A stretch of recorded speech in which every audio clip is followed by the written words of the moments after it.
Hey, what's going on, guys? I hope you guys are having a good day. I'm Dr. Boyce Watkins from Your Black World, the Black Business School.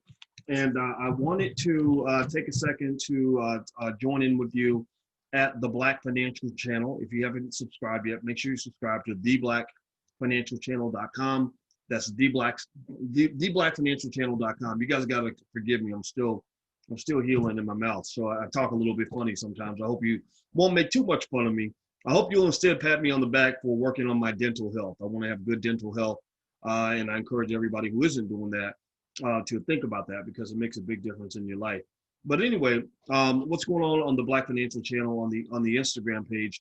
Well, you can follow the Black Financial Channel on Instagram. We are a Black-owned daily financial news and commentary platform, and we also have Financial Juneteenth, which is another platform we have because, as you guys know, I'm a finance professor, and I believe deeply in making sure that my people know what's going on in the world of economics. So let me hip you guys to something that's going on with JP Morgan Chase. They have the CEO by the name of Jamie Dimon, and I like Jamie Dimon a lot. You know, I like the way he thinks. I think he's smart. I think that he's a great CEO. I've invested in the company before. It's been a good investment, primarily because they have good leadership. And one of the things that Jamie Dimon is claiming that they would like to do is they claim that they would like to invest $30 billion, 30 billion with a B, 30 billion dollars into closing the racial wealth gap between, now they say people of color and whites in the United States. By people of color, they're referring to Black and Hispanic communities. Now, you guys know that that's not entirely consistent with my philosophy. I kind of think that given that Black people have gone through slavery, given that Black people have been here for 400 years, given that Black people built this country, given that America owes Black people 13 trillion in reparations, I think that there should be some Black first policy solutions, Black specific solutions. It just seems that whenever they mix Black people in with everybody else, we kind of get forgotten. We kind of get washed away. But anyway, but with that, putting that to the side, let me go ahead and describe some of what JP Morgan Chase claims that they would like to do. So they pledged $30 billion. They said that they want to allegedly use $30 billion to give 40,000 new mortgages, 100,000 affordable rental units, and loans to 15,000 small businesses over the next 5 years. And they say that let's see here. The bank is worth 3.2 trillion, if you want to put that into context.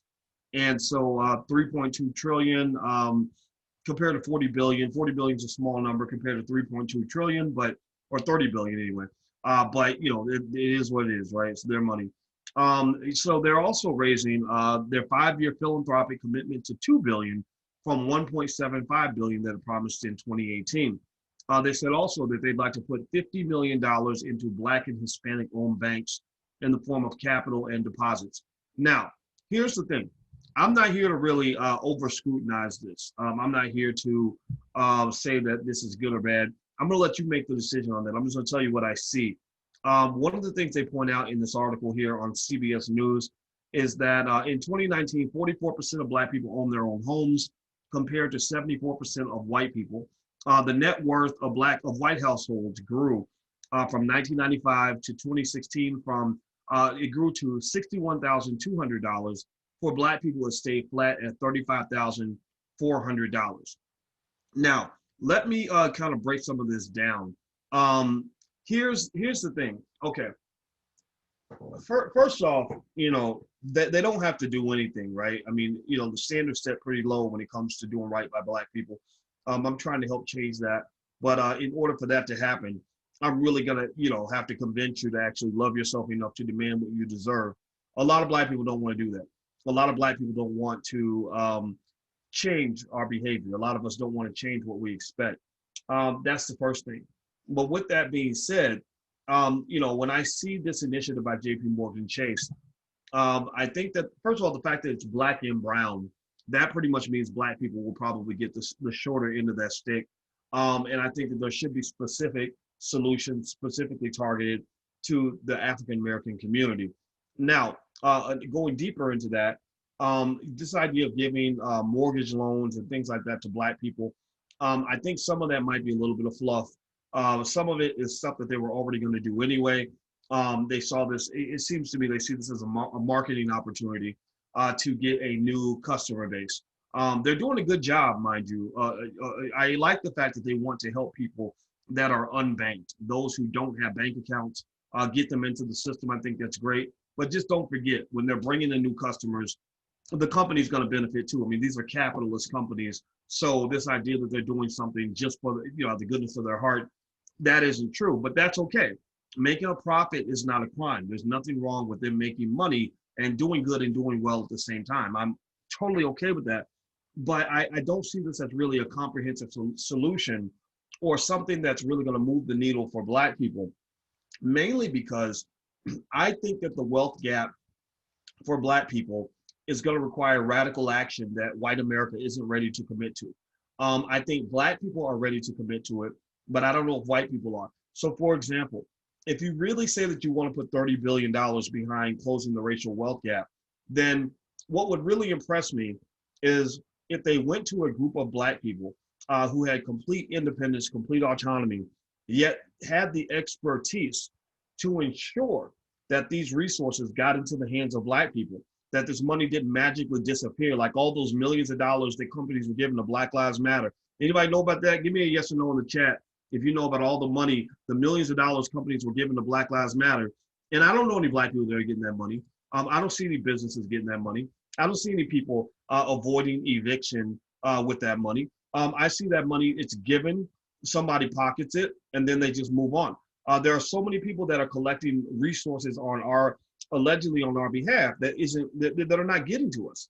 And so I would be more impressed with an initiative that says, you know what, we trust you. We don't just like you, but we respect you enough to know what's best for your people, right? We respect you enough to know what's best for your people. So let's say that they came to myself, Dr. Claude Anderson, a couple of other Black experts who really have our finger on the pulse of Black people. I talk to Black people every day. I run surveys to Black people on a regular basis.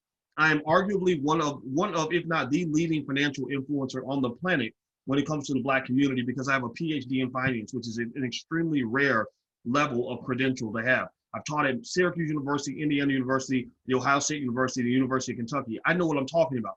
So if you gave me access, I'm not asking for this, right? I know better than to ask white people to do things that they're not wired to do. I understand why they wouldn't do this. But really, if you really wanted to impress the hell out of me and shut me up, and you said, look, here's $1 billion, just make sure you account for everything, but do what you want to do with this money. Put it where you think it's going to have the best impact.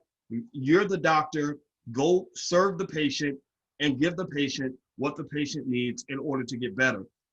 Within probably about 2 weeks, I could put together a plan that would literally shift the entire Black community within less than a year. I could literally increase Black wealth by several $1 billion with $1 billion initiative over the course of 1 year. That's why I can't wait to become a billionaire one day. Maybe I'll luck out. And if I become a billionaire, just know the Black community will be evolved on a significant scale, because once you understand how the financial mechanics works, you know exactly where to inject the medicine to have maximum impact. So here's what I want to kind of do.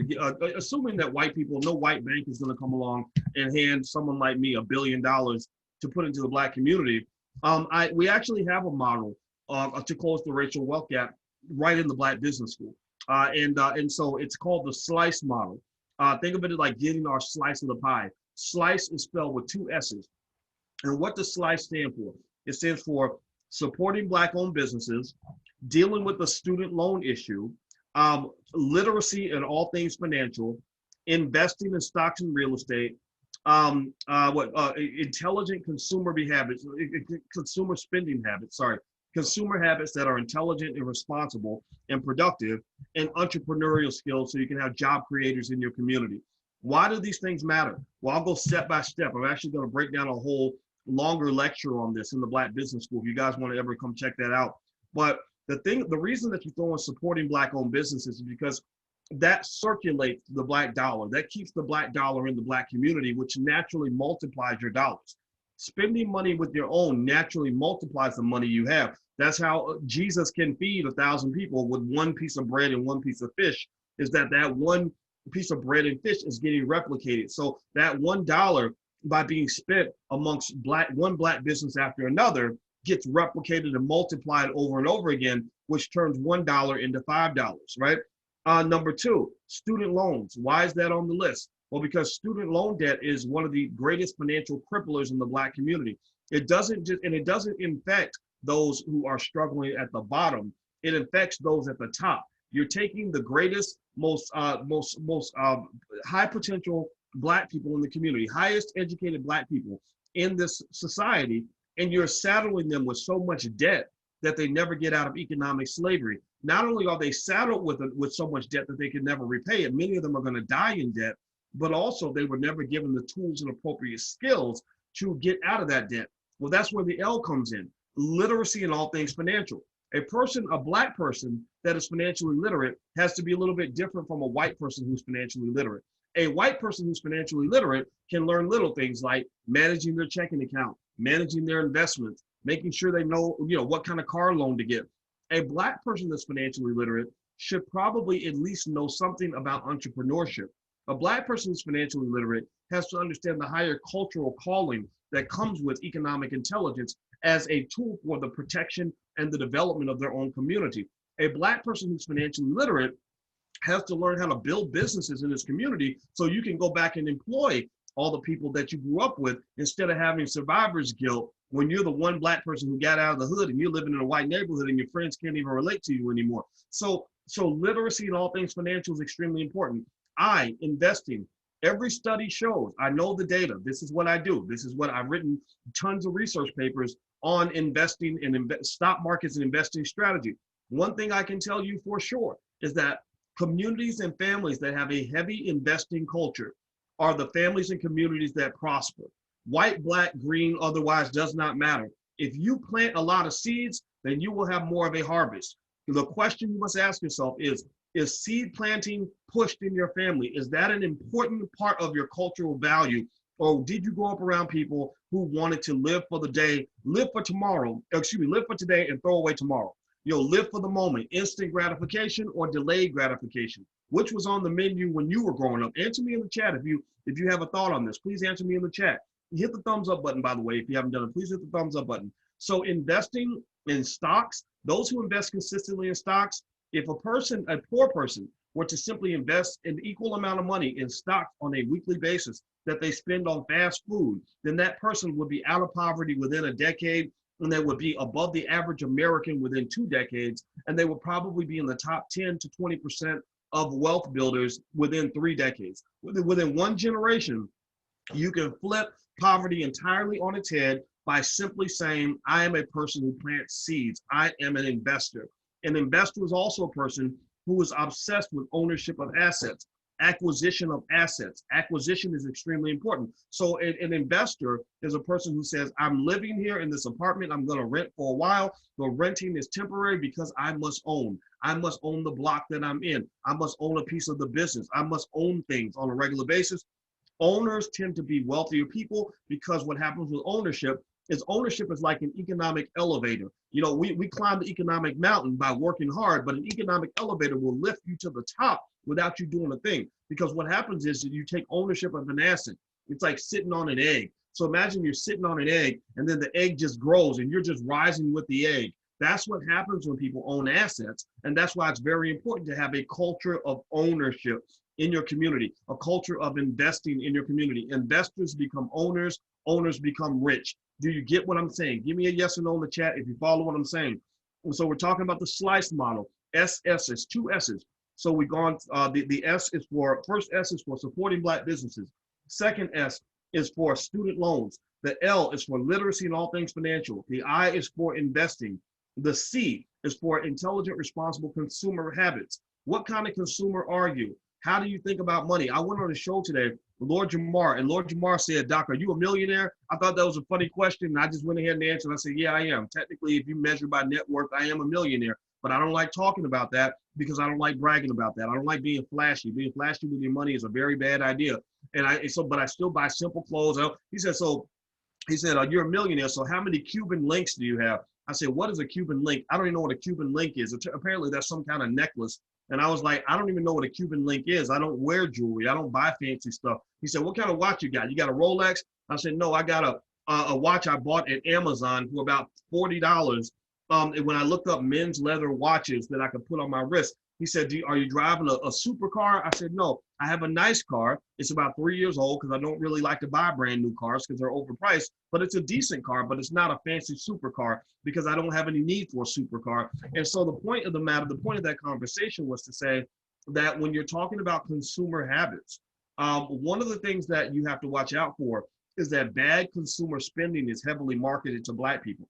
There are studies that show that Black people, because we want to fit in, or because it's so important to look good, it's more important to look good than to just actually be good, we will go spend lots of money on luxury brands that are made by people who don't even like Black people. Think about this. That's a self-esteem issue. Why would you give money to someone who doesn't even like you? Well, this isn't your fault. This is something you've been taught. If you go back to the civil rights movement, unfortunately, one component of that movement was Black people going into restaurants where the people didn't even want them there, where they were going to spit in their food anyway after they took their money, and getting beaten in the head just for the right to go eat in a restaurant where they're going to spit in your food and take all your money and give you no ownership. That doesn't make any sense. That's not what's going to make you wealthy. That's not what's going to help your community prosper. So intelligent consumption means basic things like knowing the difference between needs and wants, knowing that you don't have to think of every Black Friday sale as an opportunity. Sometimes it's better to just keep your money in your pocket.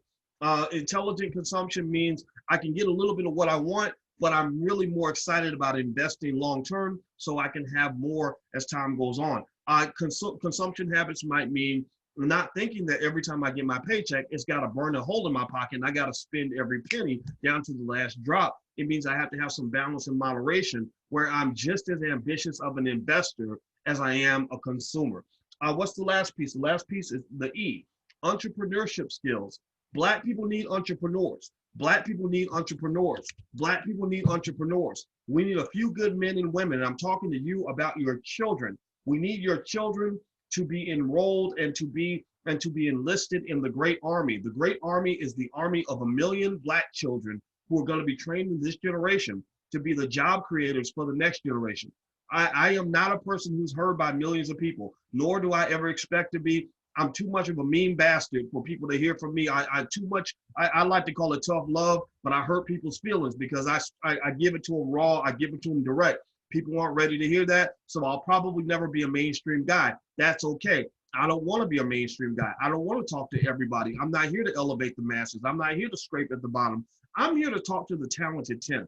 I'm here to talk to the people who are sick of the nonsense. I'm here to talk to the people that have open minds. I'm here to talk to the people that want to do something different, the people that want to really solve a problem, not just sit and whine and complain about what white people are doing or not doing for you.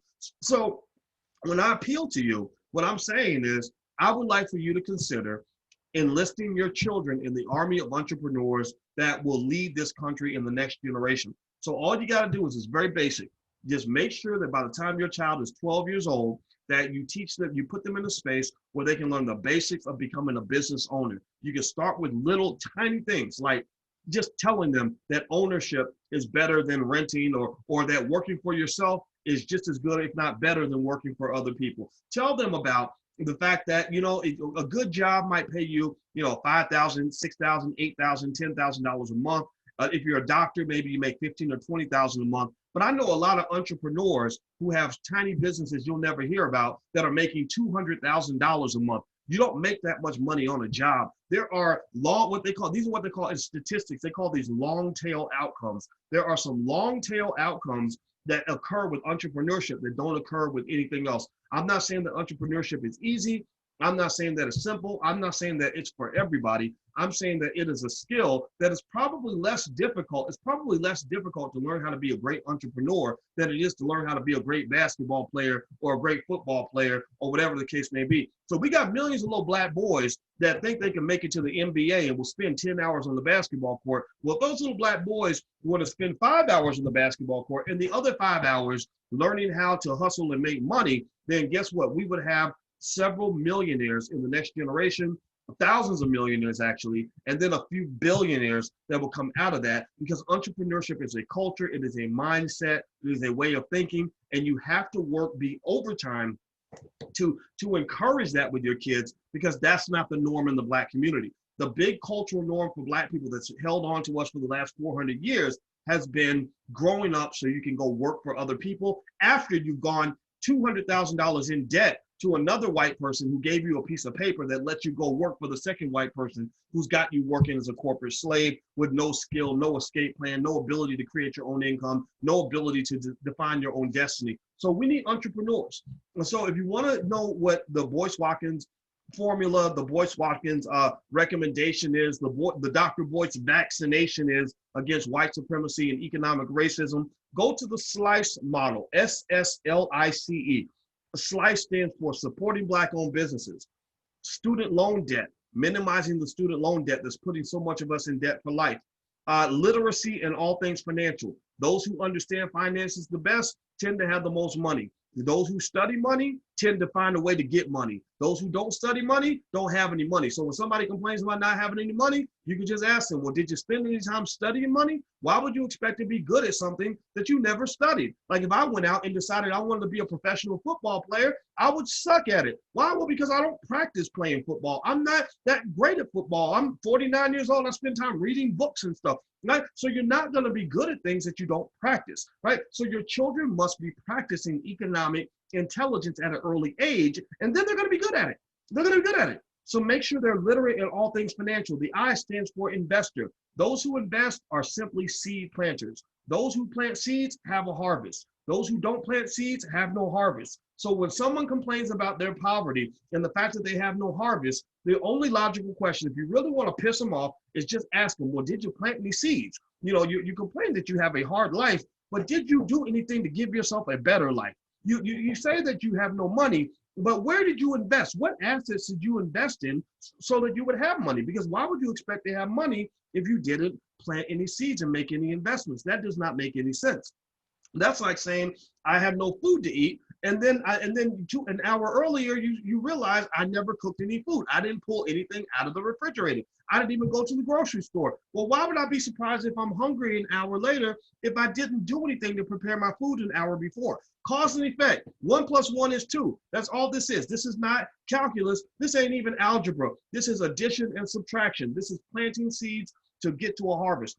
The last piece, C. Intelligent consumer habits. That means basically doing the opposite of what rappers are marketing to you every day. Bad consumer habits are mass marketed to Black people on a regular basis. They pick them up at an early age. They carry them through life. And that's why so many people, even those who make lots of money, end up broke, because you've been trained on really horrifically bad consumer habits. The last piece is the E. We need an army of entrepreneurs. If we build that army, I don't need everybody. I need maybe about 2%.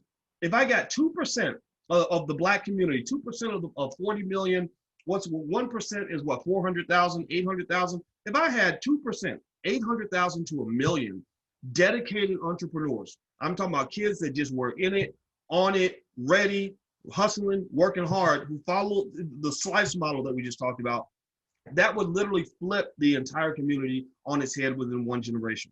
Well, why is that? Well, because out of that group, you're going to have thousands of millionaires, and then you're going to have a few billionaires. And then also because they have the right mindset, because they're thinking in a Black first fashion, they're putting their community first, they're going to be the ones who are going to create pathways for the other kids whose parents are not as smart as you are. The kids, a lot of parents are not going to prepare their kids. So their kids are going to go right back into the same struggle. They're going to go right back into a world where the best option for a Black person who wants to improve the community is to go and vote for whatever new candidate the Democratic Party or the Republican Party has put in front of them. The exact same process, the same debates you're having in 2020, mark my words, they will be having these exact same debates in the year 2060. 40 years from today, they will be doing the same thing. They will say, well, our community's struggling. It's really hard out here. And they're going to say, well, your solution is to vote. And because we don't know history, people won't say, well, wait a minute, back in 2020, they were having these same debates. Because if you go back 40 years, if you go back from 2020 to 1980, we were having these same debates that we're having right now. If you go back from 1980 to 1960, we were having the same debates then that we're having right now. So what I'm saying is we got to change the game so we can change the story and change the narrative and change the outcome. So it's up to you. That's what I'm leaving you with. Those are my thoughts. Going back to JP Morgran Chase, I have no problem with what they're trying to do. Remember, they could be doing nothing. At least they're bringing awareness to the issue. I hope that they succeed in what they're doing. I don't think that they will, because remember, in order to solve the problem in the right way, you got to bring the right people to the table. If I decide I want to help somebody's child get better, and I say, well, I want to help that child, but I'm not even going to talk to their mother, then how in the hell am I going to help that child if I won't even talk to their parents, right? That is a type of paternalism that you're dealing with as Black people. There are people that will come in and basically say, we're going to help the Black community, and they won't even go talk to the people that are actually on the streets, the people that have their ear to the ground, the people that know the solutions, the people that know where the problem points are. And the reason they don't do it is because deep down, they really don't care that much. Deep down, the respect really isn't there. No disrespect, I'm not even here to talk political, but if you go back, I remember when President Obama got elected, the big question was Black unemployment. How do we get Black unemployment down? How do we get it down? And I said, well, if you're going to get it down, why don't you bring in some experts? Right there in DC, you got Julianne Malveaux, who has a PhD in economics from MIT. A lot of Black women don't have that, but she does. Right there in DC, you got Dr. Claude Anderson, who wrote the book Powernomics, which is considered to be the Bible, the economic Bible for Black people. Why don't you bring him in? You got people like me out here who talk to Black people every single day. So I know exactly what's going on. I know exactly what people are thinking. Maybe you can have me in if you want to. That's fine, right? But no, he didn't do that. He kept inviting Al Sharpton to the White House over and over and over again. Now, if you're having a prayer vigil, it would make sense. If you want to get a better perm and learn how to manage your hair and get that silky smooth perm in your hair, then Al Sharpton makes sense. But if you're trying to solve a deep-seated, very serious, significant economic problem that requires experts to solve this problem, then you need experts in there that know how to create a job. You need experts in there that understand economic theory. If I'm going to go get heart surgery, I don't call my auto mechanic. I don't call my plumber. I don't call my grandma. My grandma's not a surgeon. I need somebody that works at the hospital so they can who knows how to deal with a patient. So Black people are the patients. You are economically sick. America is economically sick. And America continues to get economically sicker because we refuse to call the doctor. Instead, we call people that look good in a photo op, and that's why the problem never gets solved, okay? So anyway, this slice model I laid out for you, this may not necessarily flip the whole community on its head, but it would definitely make a difference for your family. Everything that we just talked about, I put everything on it. This stuff works. This is based on my decades of economic research. I didn't just read a bunch of books. When you're a professor, when you have a PhD, you're the person who writes the books. So you can't just regurgitate what somebody else said. You have to be able to restructure and recreate the model that people can follow. So that slice model, I promise you, if you do that with your kids will not be caught up in this whole like, woe was me because I'm Black struggle. They're not going to be 20 years from now saying, oh, it's so hard out here being Black. I don't know what to do. I can't make it. Your kids won't do that. Your kids are going to be the ones who are upsetting all their friends because their friends are going to get mad because they don't have as much to complain about because they're going to be financially secure. They're going to be happy. They're going to be safe. They're going to be able to live fulfilled and meaningful lives because you have laid the groundwork for them in advance. So please do that. That's my 2 cents. God bless you guys. Thank you for listening. Do me a favor, subscribe to the Black Financial Channel. It's theblackfinancialchannel.com, THE. That's theblackfinancialchannel.com. The Black Financial Channel is on Instagram. I'm live right now on Instagram on the Black Financial Channel. So go follow that if you want some, to be in the financial mix. Also, we're doing a Powernomics Masterclass with Dr. Claude Anderson on the 15th in the Black Business School. If you'd like to join us on the 15th for classes, then go to powernomicsmasterclass.com. That's powernomicsmasterclass.com. Use the code word podcast and you can get 30% off. That's powernomicsmasterclass.com. The code word is podcast, one word. All right, hit the thumbs up button before you go. Thank you for listening. I'm out of here. And thank you for not making fun of me for talking funny because I am getting dental work and I want to make sure my dental health is good. but that requires about a 6-month process where I might talk a little bit like Elmer Fudd, but it don't matter. No matter how stupid or ridiculous I look, my goal is to talk to you and get the knowledge to you, and I'm gonna do it no matter what. So thank you for being patient with me. I appreciate you. I love you, and I'll see you soon. Take care. Bye-bye.